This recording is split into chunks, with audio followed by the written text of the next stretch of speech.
Look like an angel, walk like an angel, talk like an angel, but I got wise. You're the All right, welcome to your very own deep dive. You know you sent this document in, right? Tallis Malefica e Satanica.pdf. That's what we're going to unpack. Oh, yeah. And, before we even start, I want to remind everyone, we're not taking sides here, no political debates. Right. We're just looking at this document, and it's an academic critique of communism. Yeah. And we're going to see why the author thinks it clashes so fundamentally with Christianity. Exactly. Just going into their perspective, the logic they use to reach these conclusions. Well, and you know me, I love a good intellectual puzzle. Yeah. This one is a doozy, let me tell you. We got connections to Satanism, conspiracy theories, even racism. Oh, yeah. It's quite a journey. And we're going to navigate it together. Buckle up, folks. Okay, so this document, right? It argues that communism and Christianity are fundamentally incompatible. The author starts by bringing up Joseph Conrad. This was a Polish-British writer. And back in the 1910s, he called Marxism a malefic stupidity. Now, what do you make of that term, malefic stupidity? Well, it's certainly a powerful phrase. It shows just how worried he was about putting these ideas, Marxist ideas, into practice. That it would lead to, he called it, a monstrous tyranny. Yeah, that's a pretty stark warning. And it seems like our author shares that concern. They use this quote from Pope Francis where he says that communists think like Christians as, I guess, a springboard to say these two ideologies just don't mix. It's interesting they bring that quote up because they really use it to jump into the history and the philosophy behind communist thought, trying to show, how those roots clash with Christian ideas. And this is where it starts to get, well, I think fascinating. The author makes some pretty bold claims, suggesting that Karl Marx himself dabbled in the occult, even initiated into something called Luciferian Freemasonry. Right. And they point to his poetry, The Pale Maiden, for example. There's a line where Marx talks about basically rejecting heaven and saying that his soul has been chosen for hell. Oh, wow. That's quite an image. Any other examples from his poetry that they use to make their point? Well, there's another poem, Olanum, and they point to these name inversions that are in there. Basically, this practice is sometimes associated with the occult, where you reverse the names of symbols, basically tapping into some hidden opposite meaning. In this case, they suggest Ulanum is an anagram of Emmanuel, a name for Jesus. Wait, an anagram for Jesus? So are they saying that Marx was like making some kind of pact with the devil through his poetry? That seems to be their interpretation. They even go further, saying that parts of the poetry sound like descriptions of satanic rituals. Okay, that's quite a leap, isn't it? It does make you wonder if they might be reading into things a bit too much. What do you think? It's certainly a provocative take, Right. and they are pulling from a specific understanding of occultism and symbolism to make these claims. It gets even more complex because the document goes on to say that Marxism itself is a product of Jewish Freemasonry. Can you help our listener understand that a little bit? Sure. So, from a Freemason perspective, the author argues that history is driven by conspiracies. They aim to maintain order in Protestant countries, but instigate revolutions in Catholic ones. So they're saying like major historical events, the French Revolution, the Spanish Civil War, even Mexico's Cristero War are all part of this big Masonic plot. Yeah, precisely. They're part of a grand scheme orchestrated by this secret society with very specific goals. Okay, so we've got Satanism, we've got Freemasonry and revolutions all kind of mixed up here. But where does the figure of Lucifer fit into all of this? Well, they frame Lucifer as a revolutionary icon for ideologies like Marxism and anarchism, and they even quote the anarchist Mikhail Bakunin, who calls Lucifer the first free thinker and talks about awakening the devil in people during revolutions. Whoa, okay, that is intense. But are they talking about literally awakening the devil, or is that more symbolic? I think it's more about making a point about revolutions, that they represent this rejection of God and embrace of these Luciferian principles. Okay, so the author has presented this link between Satanism, Freemasonry, and revolutions. How do they tie that into Marx's actual theories and philosophy? Well, it's through this idea of revolutionary messianism. They claim that Marx was heavily influenced by Moses Hess's triarchy of Europe theory. A triarchy of Europe. What do you think about that? Well, it's this idea that history unfolds through three major revolutions, each tied to a certain nation. the Protestant Reformation in Germany, the French Revolution, and then the anticipated Communist Revolution. And these were all orchestrated by the Freemasons? According to the author, yes. They say Germany, France, and England represent the pillars of these revolutionary ideas, and that there's this deliberate pattern in these seemingly separate events. Okay, so we're seeing these threads of Satanism, Freemasonry, conspiracy theories, revolution, all kind of intertwining here. But how do they link this to, like, the philosophy behind Marxism itself? That's where Hegel comes in, the German philosopher. The author argues that Marx's system was heavily influenced by German philosophers, especially this idealist tradition that stemmed from Hegel. So it's not just about these events and secret societies, it's about the very ideas that shaped Marx's thinking. Exactly. And they suggest that Hegel himself was deeply interested in Hermeticism and esotericism, which then influenced Marx. They even quote this Marxist literary critic, Pierre Machry, who said that Hegel's work often concealed this Hermetic mythology. You've mentioned Hermetic mythology a couple of times now. Can you explain that for our listener who might not know what that is? Yeah, Hermeticism is this philosophical and religious tradition that comes from these ancient texts that they're attributed to this figure, Hermes Trismegistus. And it involves things like alchemy, astrology, the pursuit of this, hidden knowledge. And the author's suggesting that these elements made their way into Hegel's philosophy and then into Marx. So they're saying that Marxist thought was influenced by some pretty unconventional, even mystical sources. What about Marx's economic theories? Where do those fit in? Well, that's another target for the author. They argue that Marx built his economic theories on flawed principles from classical liberal economists. Yeah. Guys like Adam Smith and David Ricardo. Like what? I mean, we are getting into some pretty dense economic territory here. What are some of the specific things that the author has a problem with? Well, concepts like, intrinsic value and surplus value. Now, these are complex ideas, but the author claims they were refuted by the Austrian School of Economics, which further undermines Marx's predictions about capitalism's inevitable collapse. Okay, so before we go any further, let's just break down those economic ideas a little bit for our listener. Intrinsic value, what does that even mean? Intrinsic value is basically the idea that a product has inherent worth based on the work resources, put into making it. So think about it. You spend hours making a beautiful piece of furniture. That time, that effort, the materials you use, that gives it value even before you try to sell it. So it's about what something's worth based on how it was made. What about surplus value? How does that tie in? Well, surplus value comes in when you sell that furniture. So imagine you sell it for more than the cost of the wood, your tools, your labor, all of that. That extra profit is the surplus value. And Marx argued that capitalists pocket this unfairly, exploiting the workers who actually made the product. And our author here says these ideas are flawed. Yeah, they argue that this foundation, these concepts that Marxist economics are built on, are inaccurate. And it leads to this malefic stupidity that Conrad was so worried about. Wow. It's pretty amazing how the author's kind of woven together these different threads from poetry and philosophy, secret societies, economic theory. I feel like we're just scratching the surface here. Oh, there's more, definitely. And the author gets into some really challenging, controversial topics as they build their case against communism. Well, I am hooked. Let's take a little break. And when we come back, we'll keep exploring this document and see where the author takes us next. Welcome back. We're right in the middle of this deep dive, this document, Talese Malefica e Satanica.pdf you sent to us. And it argues that communism and Christianity, they just don't go together. They're incompatible. And so far, we've heard some pretty bold claims, right? Linking communism to Satanism, Freemasonry, even that Karl Marx messed around with the occult. Yeah, and we've just started to dig into their economic critique a little bit. Remember, they say Marxist theories are based on these flawed ideas, like intrinsic value, surplus value. Right.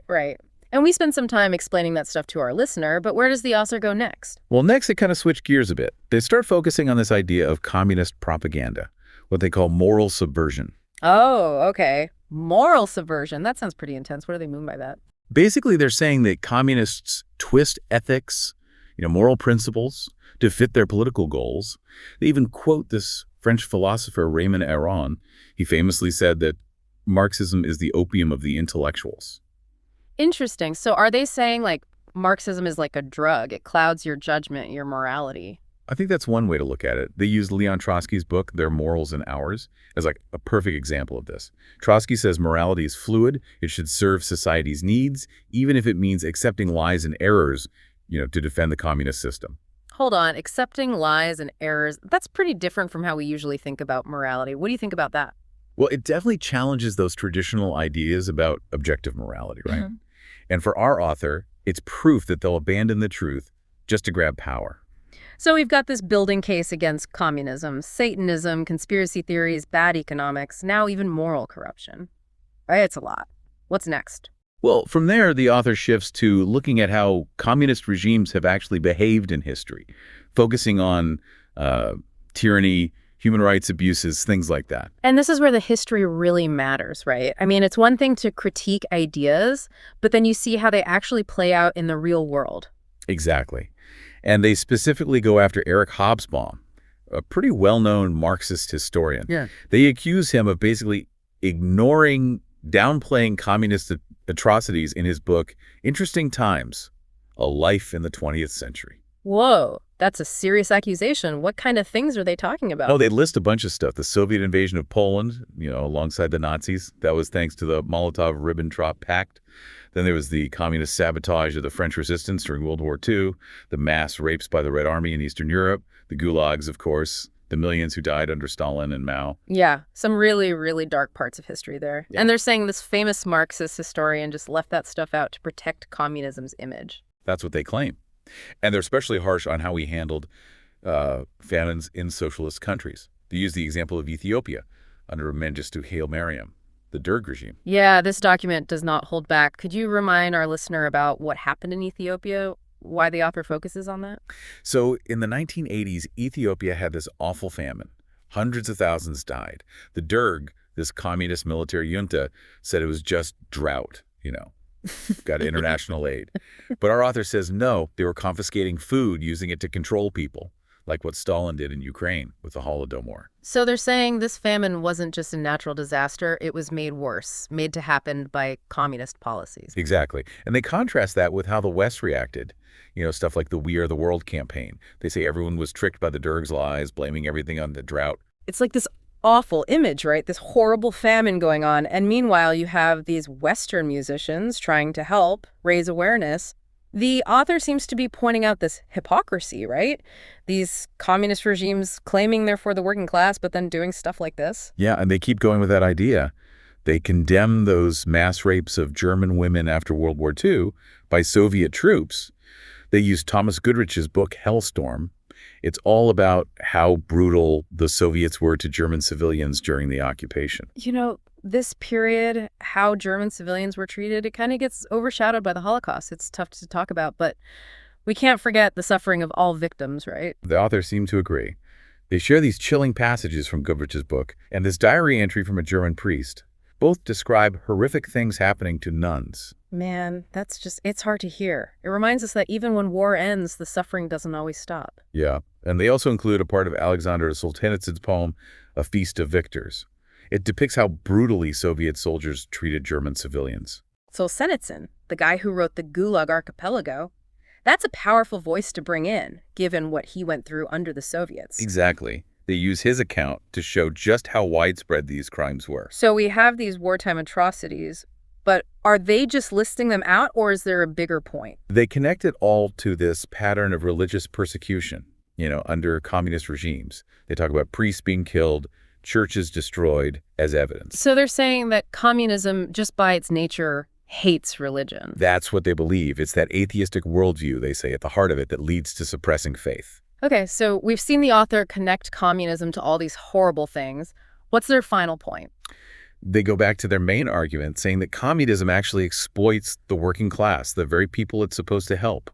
They contrast when Marx and Engels published the Communist Manifesto back in 1848 with Pope Leo III's encyclical, Rerum Novarum, in 1891. I'm familiar with the manifesto, but what was Rerum Novarum about? Oh, it was a huge deal. It addressed all those social, economic problems of the Industrial Revolution. Pope Leo condemned socialists who wanted to start class warfare, get rid of private property. He wanted a fairer system, more humane, respecting workers' dignity. So they're saying the communist approach, which they see as exploitative, is the opposite of this Catholic teaching from Rerum Novarum. Right, and get this, they use Engels' own words, to show how communists saw the working class. What did he say? It's kind of shocking. He told the bourgeoisie, the rich folks, to exploit the masses even more. He thought that would create this, like, true proletariat ready to join the communist cause. Wow, that's cynical. Even manipulative, wouldn't you say? And the author points out the irony. Engels, a bourgeois himself, telling people to exploit the class he claimed to represent. They also highlight how Rio Novarum actually influenced labor laws in Brazil, showing that positive change can happen without, a communist revolution. So they're ending by saying, hey, communism isn't the true friend of the worker. They've brought up a lot, much of it pretty disturbing. Where do they go from here? Well, they kind of wrap things up, going back to some of those key figures, ideas we've talked about, bringing their arguments together. It sounds like we're ready for the final part of our deep dive then. When we come back, we'll look at their conclusion, what it all means, this challenging, complex document you sent us. All right, welcome back to our deep dive into Tallis Malefica e Satanica.pdf. We've been through a lot, haven't we? This argument that communism and Christianity just can't exist together. Yeah. I mean, from Marx's poetry, his possible links to the occult, then the economics, the history of communist regimes, this document, it's really taken us on a journey. It has been a dense one, that's for sure. Yeah. And definitely makes you think. The authors tied together so many things, Communism linked to all these ideologies, historical events. Yeah, we've unpacked a ton of info. So what about the author's conclusion? What are your main takeaways from this whole thing? One thing that really struck me is how they connect these seemingly random things like Satanism, Freemasonry, conspiracy theories, even scientific racism. It's like they see communism as part of this bigger movement, trying to break down traditional values, institutions, all that. And they don't shy away from strong language either, do they? Malefic. Malefic stupidity, monstrous tyranny, moral subversion. They definitely feel strongly about this. Well, their passion comes through, that's for sure. Yeah. But we have to remember, we're not here to judge them or say we agree. It's about understanding their point of view. We've tried to show their logic clearly so you can decide what you think. Right, exactly. It's about giving you the tools to think for yourself, engage with these tough ideas, even if you disagree. And there's a lot to think about here. The idea that communism and Christianity are like locked in this battle, these opposite values goals. It's a powerful claim. One part I found kind of disturbing was that accusation that Marx and Engels were racist. You don't hear that too often when people talk about Marxism. Yeah, it is controversial. And they use specific interpretations of historical stuff to back it up. But we got to keep in mind, racism was everywhere in the 19th century, right? Even big figures like Marx and Engels, they were shaped by their time. I think all those historical examples they use, especially the terrible things communist regimes did, that was really powerful. All the stories of famine, persecution, violence, hard to ignore. The author uses those to show what they believe happens when you put communist ideology into practice. It's like this utopia, this perfect society without classes hides a much darker reality of oppression and suffering. It makes you think about, how different ideology can be from reality, So where do we go from here? What should our listener who's now heard all this, what should they do next? That's the great thing about these deep dives. They're just the start. Don't take the author's word for it, Go out, do your own research, look at primary sources, find different opinions. That's what the deep dive is all about. Getting people curious, thinking critically. We don't have all the answers. It's about getting a deeper understanding. Right. And I'd say, as you're learning more, think about this. Does focusing on the history really prove that communism and Christianity can't work together? What else could support or challenge the author's ideas? Those are great questions. There's always more to discover, different sides to consider, more nuances to find. This document, it's just the beginning of a much bigger conversation. It's an invitation to explore history, ideology, what it means to be human. It's all connected. Well said. Thanks for joining us on this deep dive into Tallis Malefica e Satanica.pdf. Hope you found it interesting, thought-provoking. Keep exploring, keep asking questions, keep those brains working. We'll see you next time.